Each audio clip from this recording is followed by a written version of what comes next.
The city of Samaria was under siege. The Aramean army had surrounded it. No food was getting in. People were starving. Things got so bad. A donkey's head sold for a fortune. Parents were doing unthinkable things to survive. The king of Israel was heartbroken and angry. He tore his robes and cried, "This is Elisha's fault." He went to kill the prophet. But Elisha, calm as ever, told him, "This is what the Lord says. By this time tomorrow, food will be so cheap you won't believe it." One of the king's officers laughed. "Even if God opened the windows of heaven, that couldn't happen." Elisha looked him in the eye. "You'll see it with your own eyes, but you won't eat any of it." Meanwhile, outside the city walls sat 4 lepers, outcasts, dying of disease. They looked at one another. One said, "Why stay here till we die? If we go into the city, famine. If we sit here, death. Let's go to the Arameans. Maybe they'll spare us. If not, we die anyway." So, at dusk, they limped toward the enemy camp. But here's what they didn't know. God had already moved.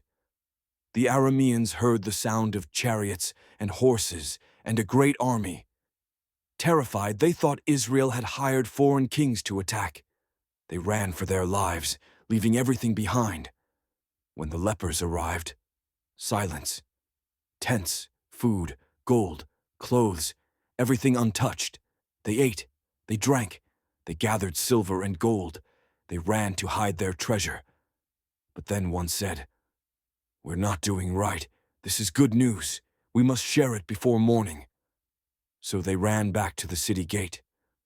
"The enemy camp is empty. Food, gold, it's all there." The king didn't believe it. He thought it was a trap, but he sent scouts. They returned, shouting, "It's true. The road is strewn with abandoned clothes and gear."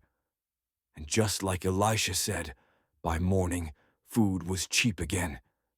As people rushed out of the city, the officer who had mocked Elisha stood at the gate to control the crowd, but he was trampled to death. He saw the miracle, but never tasted it.